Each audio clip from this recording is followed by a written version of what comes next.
Broad shoulders are too big for this piece across these foot. Make yourself big.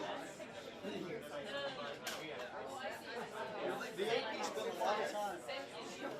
The AP spent a lot of time trying to make him small. You know, in all manner of species.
Grabbing the side, it was ridiculous. Someone was at the top, I was on one side, and another, it was like a circus act.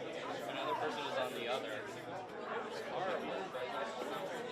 They were like, yeah, just come up on it. It was like my first day for the hill. And other people didn't do that. I haven't seen them since, so I know who the hell they were.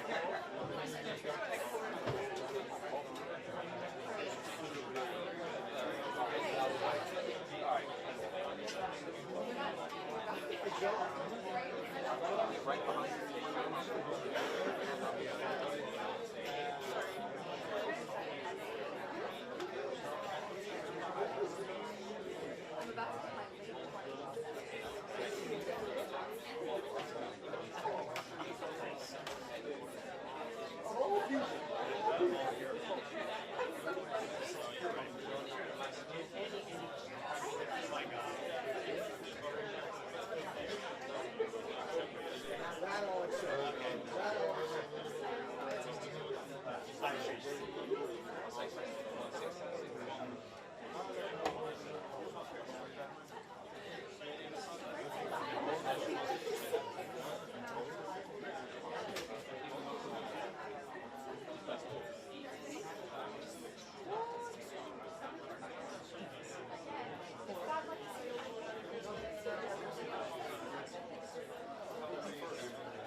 hoping this is the path of least resistance.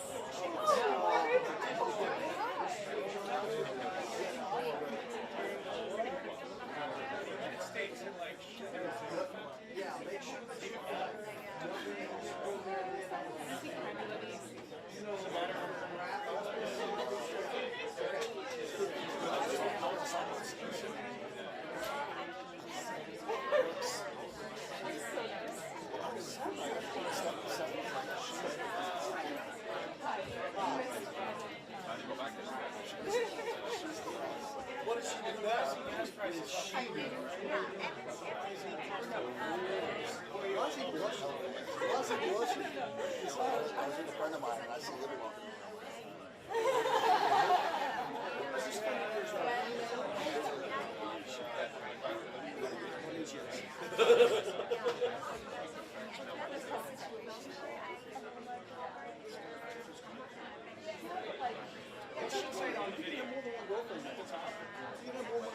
Libby should go for it. I'm your girlfriend.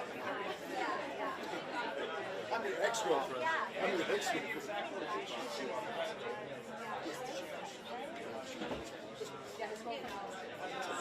You know the exes, right?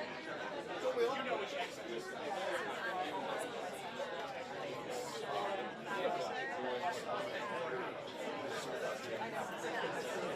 So next time, pretend you don't know him with these Wilson. Just pretend you don't know him. She says,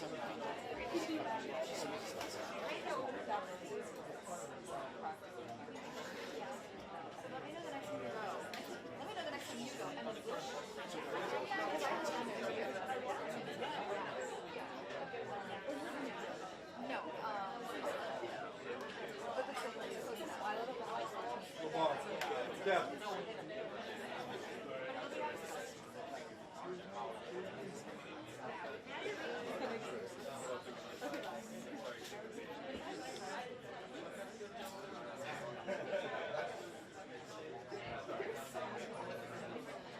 Only with it. Only with them.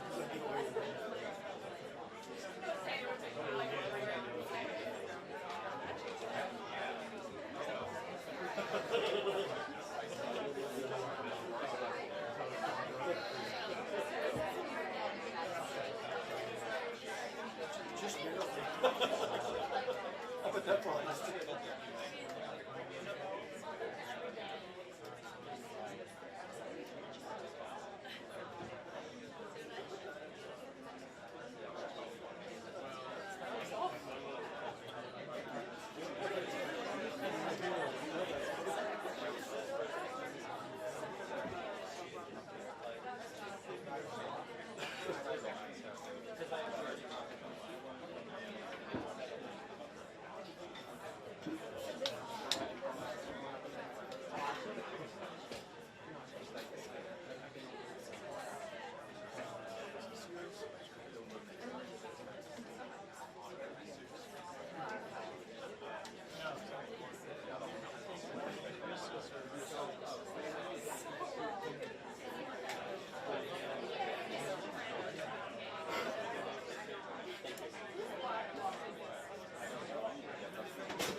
in there.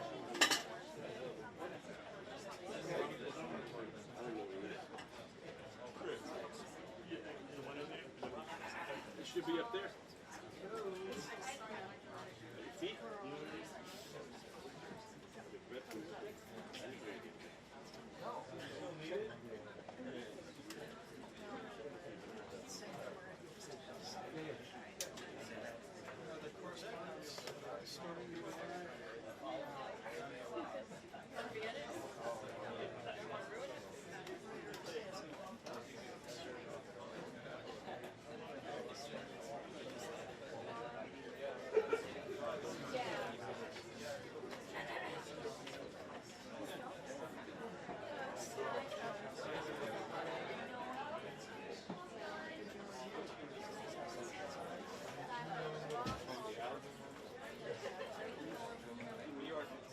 I'm gonna see what you look like with the kids. All right.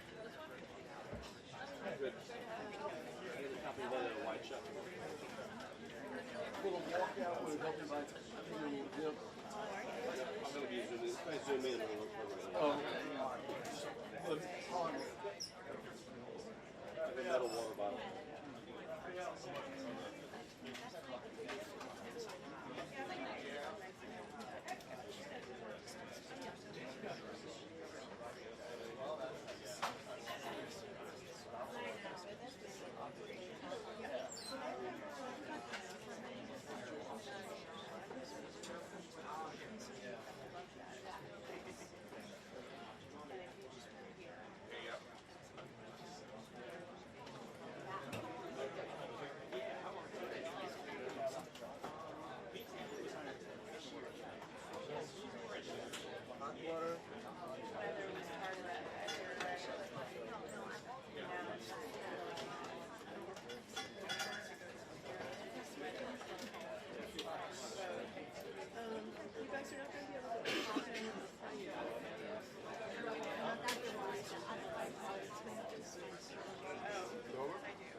Oh, this one. Oh, I see what you mean. I see. Okay, I'll care.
send out the Treasury Secretary and the Small Business Administrator to let everybody know that it is the Trump administration's support of the One Big Beautiful Bill that has these no tax on tips, no tax on overtime provisions that have put more money into people's pockets. That's the reason that a lot of tax returns that will be coming in the next 2 weeks for people that waited until the last minute to file their taxes will be getting. Something else here at the White House, Matt Fitz just mentioned this. There is some talk, there's some reporting from Bloomberg about the possibility of a 2-week extension of the ceasefire. We have been told by White House officials today that they have not officially agreed to that, but if they were going to announce it, a White House briefing would be a great time to do that. So lots of news. Also, they're going to try to speak this before the First Lady pops up on Capitol Hill for a rare visit over there. So a lot going on.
Taking photos. No editorial. Photos and still.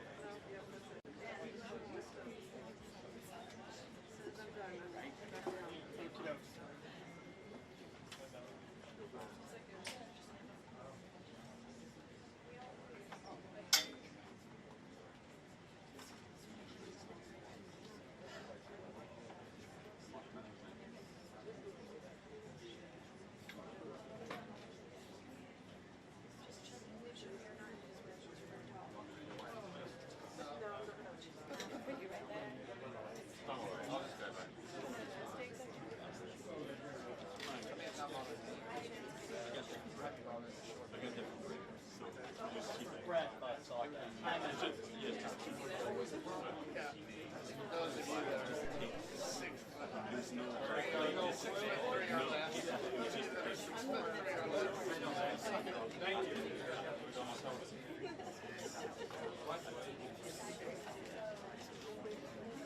So that's brilliant. Thank you.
I saw a video about people who hunt them. Yeah, I mean, they. What's it called?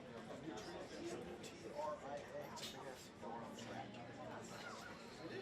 Nutri-Rat. We call them Nutri-Rat. Is that what our match is?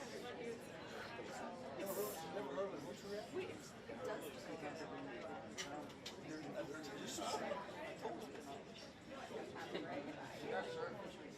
I just be careful when it says nutritious on the menu. my tattoo that I have. Nutritious meal. Which I've been thinking about for years, but I haven't done because my mom needs tattoos and I'm scared of her, even though I'm about to be 27. So, I want to get a tattoo of my sister. So I'm telling myself, I'm going to tattoo something for my sister.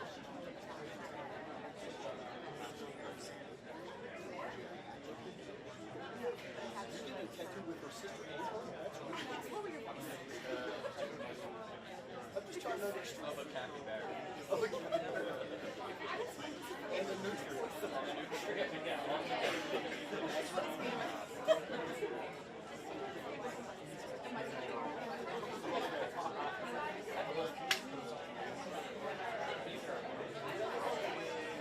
I like it.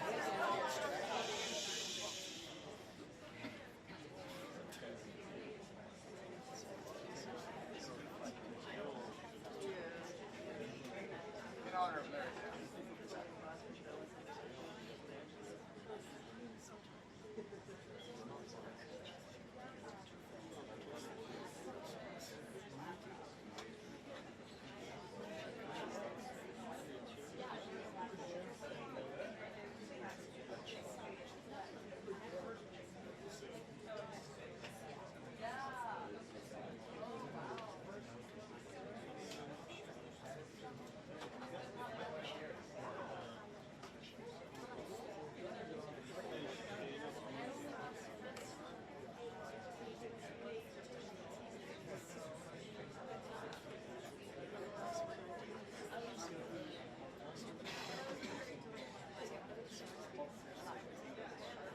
Aperture tattoo.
Good afternoon, everybody.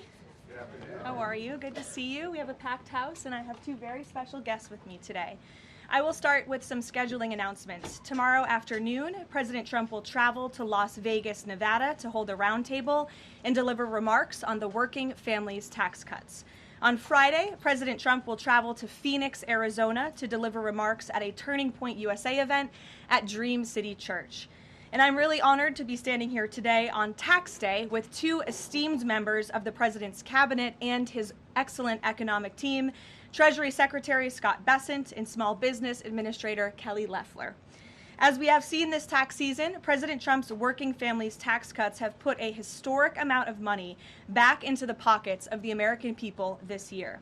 On the campaign trail in 2024, President Trump looked voters in the eye and promised them he would sign the largest tax cuts in the history of our country. And on Independence Day last year, President Trump and congressional Republicans delivered, passing the largest tax cut in history for working and middle-class Americans, including no tax on tips, overtime, and Social Security. They also passed unprecedented tax relief for small businesses, farmers, workers, and families. With Tax Day officially here, the numbers prove these tax cuts have been nothing short of extraordinary. More than 53 million filers claimed at least one of President Trump's signature new tax cuts. The average refund this filing season is more than $3,400. The Trump administration has issued more refunds and larger refunds than in any year of the history of our country. And I will allow Secretary Bessent to break down the numbers in greater detail. President Trump and Republicans in Congress have always believed that the American people know how to spend their money better than the government does. But what the American people must not forget is that every single Democrat in Congress voted against these tax refunds. The media has largely omitted this fact and other critical details in their stories covering the benefits of the Trump tax cuts. If the Democrats in Congress had gotten their way and blocked President Trump's historic legislation, Americans would have faced the largest tax hike in history, nearly $4 trillion. The average taxpayer would have seen a 22% increase in their tax rates. Democrats in Congress have proven over and over again that they are the affordability frauds who believe the government should keep more of the American people's hard-earned money. This president and Republicans in Congress fundamentally believe that Americans deserve to keep more of their hard-earned paychecks. It's a clear contrast for American families to keep in mind. So with that, I will turn it over to our great Treasury Secretary, Scott Bessent, and then he will turn it over to Kelly. Thank you. Good. Thank you, Caroline. I'm here to tell you that it has been a fantastic tax season. It has gone smoothly. It has gone efficiently from the point of view of the IRS, but most importantly, it's been a great tax season for the American people. Thanks to promises made, promises kept, through the working families tax cuts, the president has delivered the record refunds to the American people.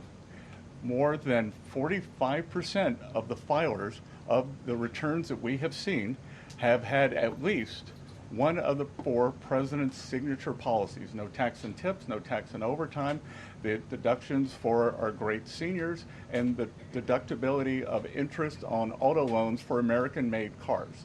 And I will tell you that one of those that Americans have taken is no tax and overtime.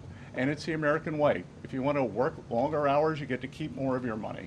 And with that, we are seeing, I want to encourage everyone out there watching today to change their withholding if they haven't already done so.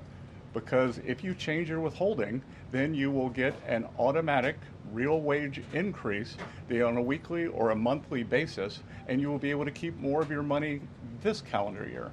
So with that, we have also seen with the Trump accounts, we have had 5 million families file for Trump accounts for their children. 1.2 million of those are eligible for the $1,000 seed bonus. So we look forward to that picking up more and more. For those of you who haven't done it, it's easy to remember, Form 4547. You can do it while you're filing your taxes. You can do it at any point during the year. We think this is going to be transformational in terms of financial literacy. This is Financial Literacy Month, and at Treasury and all over the administration, we are working with the American people, with American families, not only to give them more of their money, but to show them how to invest it in a safe, smart, and sound way. So with that, I will turn it over to Kelly. Great. Thank you, Scott, and good afternoon, everyone. Excited to be here on Tax Day, important day for small business because small business and their employees have real relief thanks to President Trump's working family tax cuts. As administrator of the U.S. Small Business Administration, it is my great honor to serve our great president as the cabinet-level voice for America's 36 million small businesses. President Trump is right. Small business is big business. Indeed, they are a massive economic engine that creates 2/3 of all new jobs. They represent 99% of all businesses, and they drive about half of our GDP. The working family tax cuts are putting money back into the pockets of the hardest working Americans. That's why small business and their employees are benefiting the most. President Trump and congressional Republicans have saved Americans from a $4 trillion tax hike, including a staggering 20% tax increase on working families. It would have destroyed millions of jobs. Now, I've traveled the country from Maine to Alaska, and not a single worker, not a single small business asked to pay $1 more in taxes. Yet every single congressional Democrat voted to raise taxes, not just on small businesses, on our workers, on our seniors, on hardworking families. Thankfully, Republicans united behind common sense policy of letting Americans, not Washington bureaucrats or fraudsters, keep more of what they earn. Now, so far, as you've just heard, 12 million small businesses have an average tax saving of $7,000. The 20% small business pass-through deduction is now permanent, offering them certainty to plan for the future and the rocket fuel to create 1 million new jobs. Eric Williams at Prince Manufacturing in rural Georgia, he specializes in fabrication and machining. This year, he's reinvesting his tax savings to hire 500 new employees. The provisions for 100% expensing of equipment, expansion, and R&D are also growing production to help us reclaim industrial dominance. At Blue Patriot Fab, which I visited this week in Omaha, the owners highlighted one of their newest buildings, and they call it the Big Beautiful Building because the tax cuts helped them build it. Made in America is back. And that's why the America worker is winning too. No tax on tips and overtime means that millions of employees are now rewarded, not punished, for working more. And it's already benefited, as you just heard, 31 million taxpayers. In Baltimore, John and Tony Minidakis are proud second-generation owners of Jimmy's Seafood. Now, with no tax on tips and overtime, their 200 employees know that coming into work means going home with more pay. And Wade, a CNC machinist that I met at Lehigh Valley Plastics in Pennsylvania, said he routinely takes on extra shifts, and now the tax cuts reward his extra effort. And the benefits aren't just for tax season. As you've heard, the Trump accounts are connecting young people from birth to the power of our free enterprise system. With 529 savings accounts and Workforce Pell for trade schools, we're now training the next generation of skilled workers to fill millions of open jobs at small businesses. So in closing, America is open for business again. Yet every Democrat voted no on the very tax relief that is restoring Main Street, that is putting more money back into the pockets of hardworking families. Small businesses are rebounding from years of Biden inflation, decades of unfair trade, and massive regulatory overreach. But thanks to President Trump's tax cuts, they now talk about expansion, hiring plans, and generational opportunity. This is America First in action. Lower taxes, rising wages, and a thriving Main Street. Now millions of Americans are getting their largest tax refund ever, and Main Street is getting historic tax relief to keep the American dream alive. Thank you. Good. And before we take questions, I want to provide some numbers for you all. So tax day statistics as of April 12th, over 53 million filers, nearly 45% claimed one of President Trump's signature tax cuts. The average tax cut for filers benefiting from one of President's new tax cuts is over $800. Over 6 million filers have claimed no tax on tips with an average deduction of $7,100. Over 25 million filers have claimed no tax on overtime with an average deduction of $3,100. Over 30 million seniors have claimed the enhanced deduction for seniors with an average deduction of $7,500. And over 1 million filers have claimed no tax on car loan interest on American cars for an average deduction of over $1,800. The average refund this filing season is over $3,400. Over 34 million families have claimed Republicans' enhanced child tax credit, which is permanently doubled and expanded by the working families tax cuts. Over 105 million filers have claimed the permanently doubled standard deduction, simplifying tax filing for millions across America. So as much as people do not like to pay their taxes, and we saw a survey today that 70% of Americans still believe that they are overtaxed, this is a great day for the American people. Thank you, Scott and Kelly. We'll now open it up to questions. You're welcome to ask me questions or either of the great cabinet officials next to me. And we'll start, as always, with our new media seat, Mr. Posobiec. Why don't you kick us off? Thank you, Caroline. Secretary Bessent, if I may, there's been this media narrative out there that while we see the data on tax refunds, that it's not good enough, that the tax season has been too soft. What is your response to this media narrative regarding the tax refunds? Look, it's been an incredible tax season. We have done more with less at the IRS that we have moved over millions of taxpayers to digital tax accounts, and that leaves us able to service more taxpayers in person and on the phone. And as we can see, the economy was very strong. We are seeing growth across the board in all areas, and as Kelly said, small business, Main Street are really the big beneficiaries, and this is what they don't want you to hear. That Wall Street always done great. This administration is focused on parallel prosperity and bringing prosperity back to Main Street, and that starts with people keeping more of their money. And one for Karoline as well as the administration in general, if I may. This past Saturday, I published a video of now former Representative Eric Swalwell in bed. The president's heading to Las Vegas. Well, Eric Swalwell was in Las Vegas in this video. I'm told, according to geotagging, this scandal has erupted now. Accusers coming forward, many others coming forward, as well as questions regarding his extremely close relationship with Arizona Senator Ruben Gallego. And I want to know if the administration had any comment on the fact that Senator Gallego seemed to be very vocal about wanting the release of the Epstein files, and yet when questions come to his own involvement with Eric Swalwell, he doesn't seem to want to provide anything.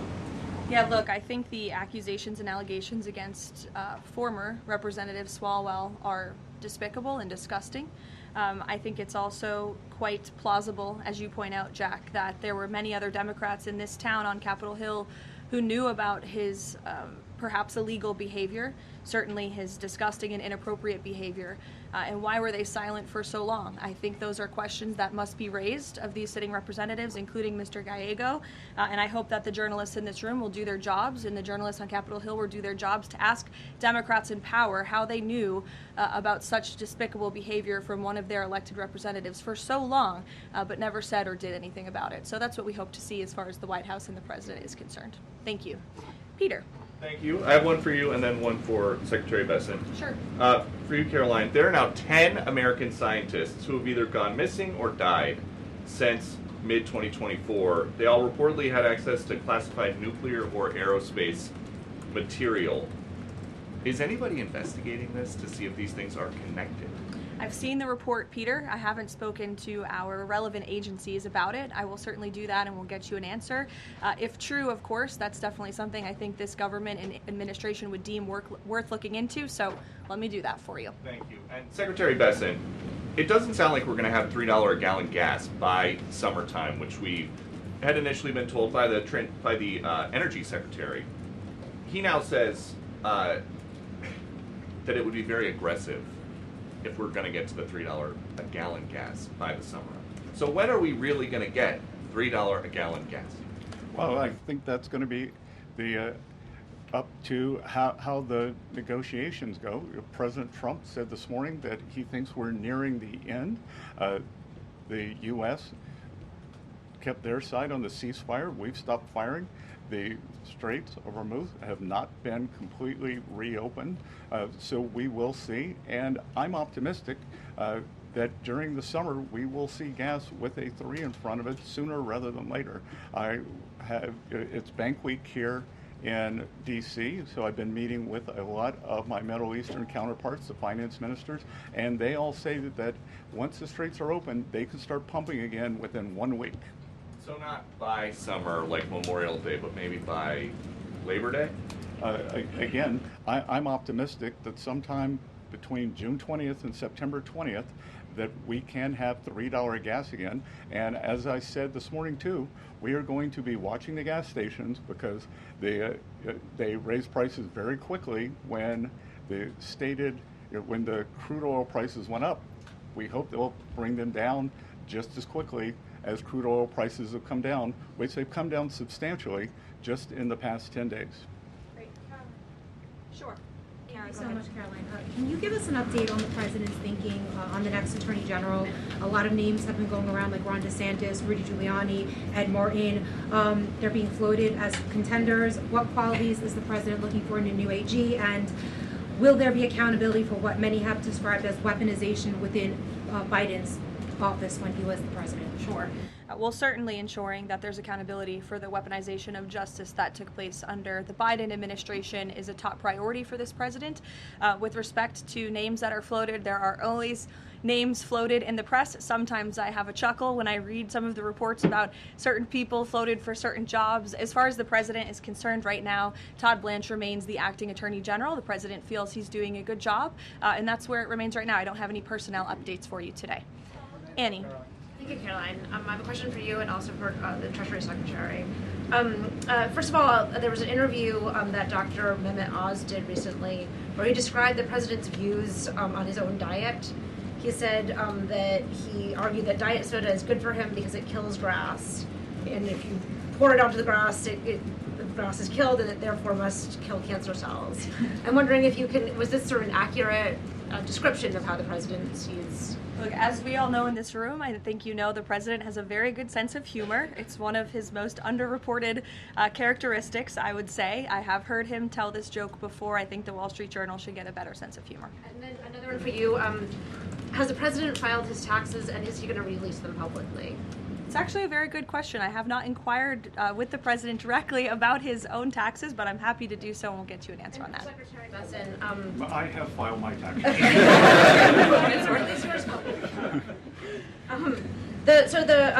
The president has publicly said that you are the reason that he has not fired Chairman Jay Powell. Will you make that case again to him, as he's recently said that he still wants to fire the chairman? Look, I am confident that the process that we have laid out in terms of Kevin Warsh becoming the next Fed chair, he's going to have the hearing on the 21st of this month. He's a great candidate. We know that the Republicans on the Senate Senate Banking Committee are aligned in that, and I am very optimistic that Kevin Warsh will be the chair of the Fed on time, and that will be a moot question. Stephen, go ahead. Secretary Bessent, you mentioned that the no tax on overtime is the biggest one that people are claiming. I think you said 25 million people. Have you seen evidence that more companies are offering overtime or that people are working more overtime and increasing their productivity? And the second question, the health insurance industry is advertising heavily in D.C., describing themselves as the good guys in the whole healthcare system. President Trump has threatened to haul in their executives and force them to lower prices. Can you provide any update on the administration's efforts there? Okay, so I'll take the second one last because that's not my area. I don't wear a lot of hats here, but I am sure that the president makes his views known with corporate executives, and if that is true, then they will be hauled before him. And with overtime, as Kelly and I go out and talk to employers and workers around the country, they all want more overtime. And there was this narrative that I think over 2 million illegal aliens have either voluntarily deported or been deported, and that there would be a worker shortage. Well, what better way to fill that gap than with overtime for hardworking Americans and for them to keep more of it? I don't know if you want to. Yeah, I'll just add that a great example are the factories that we see coming back thanks to 100% Made in America expensing. Coosa Steel is a great example in Rome, Georgia, where the owner was down to running one shift 1 day a week. He's up to 2 or 3 shifts 5 or 6 days a week. So thanks to reindustrializing this nation through our small manufacturing base, which most manufacturers in America meet the small business definition, 98% of them, we're seeing more shifts taking place, more opportunities for overtime, and then more willingness of workers to take on overtime shifts because in the past they were penalized by the tax system for taking on overtime. Elizabeth, go ahead. Thank you. This is for Administrator Loeffler. You talked about how the One Big Beautiful Bill benefits small businesses. With small business optimism falling in March, is the administration planning on providing any additional tax relief or other resources to small businesses that have been affected by high fuel prices during their run operation? Yeah, so one data point does not a trend make, and the long-term trend under President Trump has been for small business optimism to be above its 52-year average. Under Joe Biden, small business optimism fell below that average for 34 consecutive months because small business was being crushed by regulation, massive red tape, the threat of high taxes, and all the burdens of the Green New Deal. So right now, small businesses are really in growth mode. They're planning to hire, and the optimism is very strong. If you see in the NAM survey, National Association of Manufacturers came out, their optimism is up 5 points. So I think this is temporary, and we'll get back on trend. What's the status of extending the Iran ceasefire, Caroline? Yes, so I saw some reporting, again, bad reporting this morning, that we had formally requested an extension of the ceasefire. That is not true at this moment. We've remained very much engaged in these negotiations, in these talks. You heard from the Vice President directly and the President this week that these conversations are productive and ongoing, and that's where we are right now. I've also seen some reporting about the potentiality for in-person discussions again. Those discussions are being had, but nothing is official until you hear it from us here at the White House. But we feel good about the prospects of a deal. The President mentioned that in his interview yesterday, and it's obviously in the best interest of Iran to meet the President's demands. I think he's made his red lines in these negotiations very clear to the other side, and so we are continuing to see how these conversations go. Would those talks be in Islamabad, or where would they be the next round? They would very likely be in the same place as they were last time, yes. With the same, I would just want to make one point that's important to the President. The Pakistanis have been incredible mediators throughout this process, and we really appreciate their friendship and their efforts to bring this deal to a close. So they are the only mediator in this negotiation. While there have been many countries around the world who want to offer their help, the President feels it's important to continue to streamline this communication through the Pakistanis, and so that's what continues to take place. Will. Thank you, Caroline. How much room do you see for additional sanctions being placed on Iran? And do you feel like the United States is getting enough support from allies on that front? There was a letter that went to Oman and some other allies that suggested maybe the sanctions weren't, this could be for Secretary Bessent as well, but the sanctions basically weren't having the effect that the United States wanted. I'll let the Treasury Secretary, who's in charge of sanctions, answer that question. Yeah, I think that's not a correct characterization. Yesterday, we announced Operation Economic Fury, and we, for over a year, we have had maximum pressure on the Iranians, both on blocking payments into the Iranian state and going after the accounts of the IRGC. One of the, what may prove to be fatal mistakes that the Iranians made was bombing their GCC neighbors, and who are now willing to be much more transparent in terms of the funds, or do a deeper dive in investigating the funds that are held within their banking systems.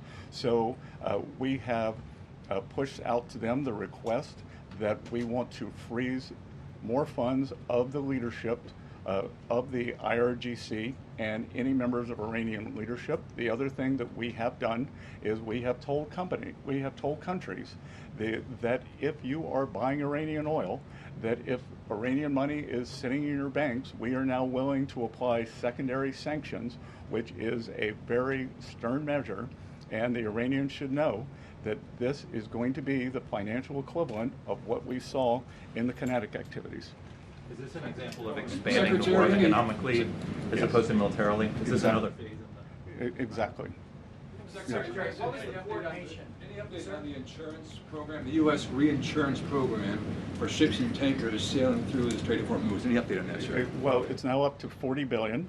It's run through the DFC, and we are waiting for the ships to be able to get some semblance of normality, and then they can come to the DFC and our private sector partners and request the insurance. And what do you tell private shipping companies out there right now nervous about this whole thing, saying, wondering if they should even get near the strait? What's that? What do you tell to encourage shipping companies to do business through the strait? Well, I think we're going to have to wait and see when they are permanently open, because this is a mechanism. When we declare that it is safe, they also have to have insurance. Lloyd's of London had skyrocketing insurance during the time. The rates are still very high. So we want to provide, the U.S. government will make a profit on this, but we want to provide a more normalized level and an economically sound basis for ships to move in and out of the Gulf as they did before the start of the conflict. Caroline, I appreciate it. Thanks, Caroline. Yeah, thanks, Caroline. I appreciate it. So, I want to cover two topics, if I could: the tax day, but also the confirmation. So, the confirmation hearing set for next week for Kevin Warsh, but Senator Tom Tillis, is still a no, and he's holding firm on that. How are you going to win over Senator Tillis to get this confirmation out of committee? Look, I'm sure Senator Tillis wants to do the best thing for the Federal Reserve, for the American people. He has publicly said that Kevin Warsh is a great candidate for the chair. So let's get to the hearings and see where we are then. I want to ask you about tax day, if I could. So the tax gains that you've talked about through the One Big Beautiful Bill, is that going to offset the consternation from Americans, for lack of a better term, over the $4 gallon of gas? Well, again, as I said, no one's ever objected to more money in their pocket. So the Americans have more money. They can decide how they want to spend it. And I did want to come back to the overtime question, because I was up in Westchester County last Friday, and I met with several of the first responders and police unions. And those, whether it's our great policemen, our firemen, our ambulance drivers, they all now want more overtime. And how great it is to have them to be able to be engaged and keep more of their money. Thank you, Caroline. For both of you, perhaps, are President Trump's threats of a 50% tariff against China still on the table now, or is the letter exchange that we talked about now taking that off of the table? Well, as you know, the president spoke about the letter with respect to he and the correspondence between he and President Xi. President Xi assured the president that they are not supplying Iran with weapons throughout this conflict, and that assurance was made to the president. It's obviously something the administration keeps close tabs on with respect to tariff. You have any update on that, Mr. Secretary? I don't have an update on the tariffs, but I do have an update on sanctions. Iran used to be the largest state sponsor of terrorism. China was purchasing more than 90% of their oil, which is about 8% of China's energy needs. We believe this blockade in the Straits, there will be a pause of Chinese buying, but I will tell you that 2 Chinese banks received letters from the U.S. Treasury. I'm not going to identify the banks, but we told them that if we can prove that there is Iranian money flowing through your accounts, then we are willing to put on secondary sanctions. And are you, Nick, go ahead. Thank you, Caroline. Go ahead, Nick. Just a quick follow-up. So my question is, are you considering any more sanctions relief, Mr. Secretary, for countries that are suffering right now in order to get more oil to your allies? We will not be renewing the general license on Russian oil, and we will not be renewing the general license on Iranian oil. Because again, that was oil that was on the water prior to March 11th. Right. So all that has been used. Thank you, Nick, go ahead. Treasury Secretary, as you both noted, 53 million Americans have used one of these new tax exemptions the president enacted. Can you speak to not only the relief that's bringing specifically working class Americans like waiters, bartenders, overtime workers, but also the impact this is going to have on the economy?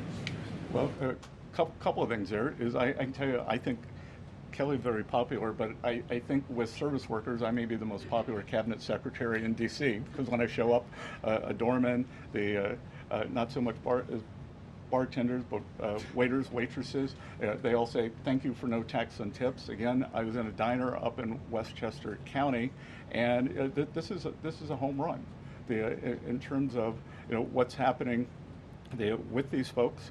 And what we can't tell you yet, and we will be able to provide data at a later date, that 52 million is how many have used at least one of those. So we expect that there are probably multiple filers who have used at least more than one of those 4 signature things. And look, again, this is the America First. Americans hardworking Americans keeping more of their money, just like with our small businesses. You know, if we go back and look, when you hear the left talk about this was a tax cut for millionaires and billionaires, you know, they wanted to raise the tax rate for everyone making more than $500,000. That is a small business killer. I have one question for the Secretary and then the Administrator. Mr. Secretary, since we're on the topic of China a few minutes ago, we are a little over a year past Liberation Day, the tariffs. The goods trade deficit with China has dropped sharply. Are those gains sustainable, and are you worried about any retaliatory actions that could go against those gains? I actually think we're going to be building on those gains in terms of the trade deficit dropping with China. Since last summer, there's been great stability in the relationship, and really the keystone to the relationship is the strong respect that the two leaders have between each other. My experience has been when the communication is at the top, then we follow that directive and those wishes. We had the meeting in Busan, Korea. In October, we will be having the state visit in Beijing, and so I expect great stability in the relationship, but that doesn't mean that our trade deficit can't continue dropping. Go ahead. For the Administrator, I know that there are orders and shipments of factory equipment. They are at record highs. How many small businesses has the SBA assisted with loans and supports, with loans to support them? Well, the SBA set an all-time lending record last year of $45 billion under President Trump, because small businesses now have access to the capital that they need to build in America. Again, we are becoming a nation of builders, and we see that on the ground. Factories expanding. As a result, we have record PMI, which is Purchasing Managers Index, manufacturing expansion, 2 consecutive months in a row of export records. And so when you look at where our nation has come in terms of export-import imbalance, it's been unfair to the American worker and to American industry, and we're reshoring whole industries because of this tax bill. Libby.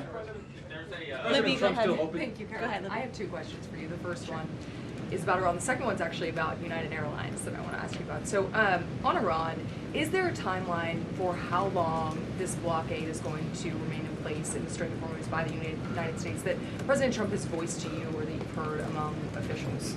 Sure.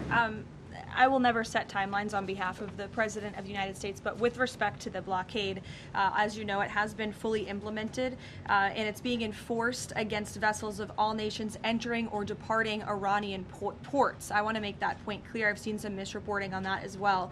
This includes all Iranian ports on the Arabian Gulf and the Gulf of Oman. And our U.S. forces in the region are supporting the freedom of navigation for vessels that are transiting the strait to and from non-Iranian ports. So I know some in the press were confused about that. We are supporting the freedom of navigation, just not with respect to any tanker or vessel that would benefit the economy of Iran as these negotiations continue.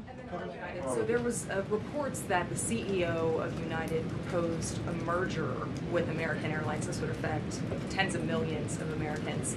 That was proposed in a meeting with President Trump. Was that a merger that he has voiced any kind of support of? It's not anything that we have a position on or anything we're commenting on. I know it's an idea that has been proposed by private industry, but it's not something the President or the White House have an opinion on or are weighing in on at this time. John, go ahead. Thanks a lot, Caroline. This is for Secretary Bessent. On Monday of next week, importers can start requesting claims for tariff refunds. And my understanding is $127 billion eligible for refunds. What's that process look like? How can a porter and an importer request such a refund going forward? That's not being run out of Treasury. We will just be the paymaster, so that's being run out of CPB. Yep. And so explain that process. I understand you're not running it. How does that process actually work? If you're an importer, you paid these tariffs, the Supreme Court found that those tariffs were illegal. What's the process for them to get back that money? Well, they would be in touch with the CPB, and I think the number you're quoting is so that's the amount have already requested refunds, so they are already in the chute, and we'll see what the timeline is for that. Will that affect the U.S. economy, all of those refunds coming out of the U.S. Treasury? Again, we'll have to see what comes out, and we'll have to see what the companies do with them. Just to be clear, thanks to the Supreme Court, some of this money is going back to China. So is that going to affect the U.S. economy? I don't know. A question for Secretary Bessent. Danny, go ahead. Mr. Secretary, you were quoted as saying in an interview earlier this week that it was worth a bit of economic pain for international security. Is that this administration's message to American voters with high gas prices that ahead of the midterms this year that it's worth the economic pain? Well, the message is the short-term volatility for long-term gain. And Danny, if I could add to that, the president's been very clear, again, as the secretary just said, this is a short-term disruption for the long-term strategic goal of the United States to ensure that the world's leading state sponsor of terror cannot obtain a nuclear weapon.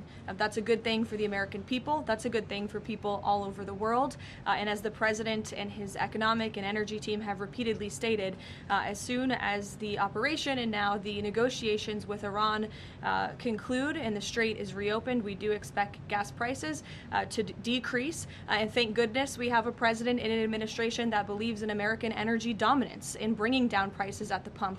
Look at how gas prices decreased over the past year since this president was in office. It's a stark contrast to the previous administration and Democrats in this city who believe in hampering our domestic energy industry, who believe in importing our most precious resources, who believe in implementing policies that created the worst inflation crisis in history. So President Trump has built the greatest economy in the world before. He is doing it again. Of course, we have this short-term disruption, but again, it's for the long-term strategic goal of ensuring that these terrorists cannot possess a nuclear bomb. Jennifer. First, Secretary Bessent, on the Russian oil, I know the sanctions waivers have expired, but how much money did Russia benefit from that temporary sanctions rules? You initially said about $2 billion. Is that? It could have been $2 billion. We don't know. But again, let's think of a different world where oil spiked to 150, and they would have made a lot more. By doing that, by pushing the Russian barrels that were already on the water, they were going to be sold, they were going to China no matter what, we pushed them to our allies, we helped stabilize the oil price, and as you can see, there were doomsday scenarios. Oil's going to 150, it's going to 200, it's going to $250.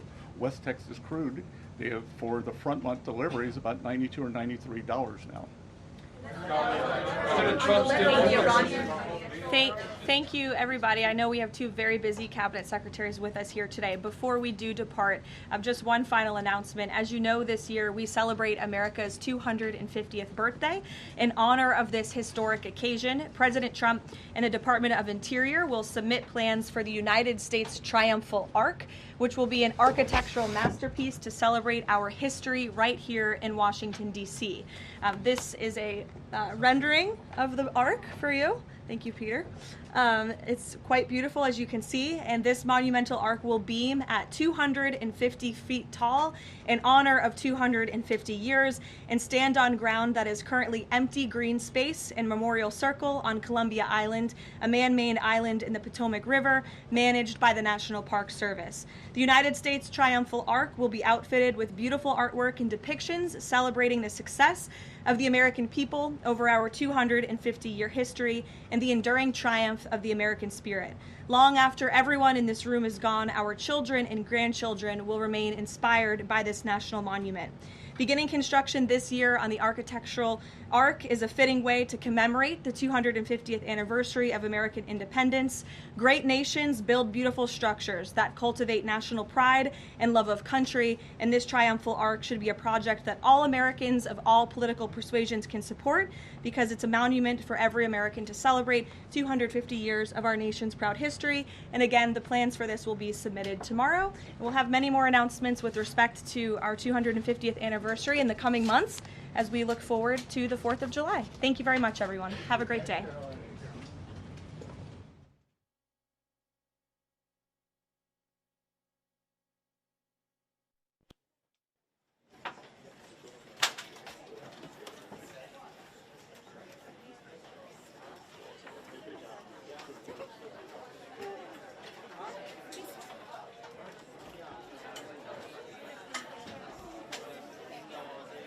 Oh,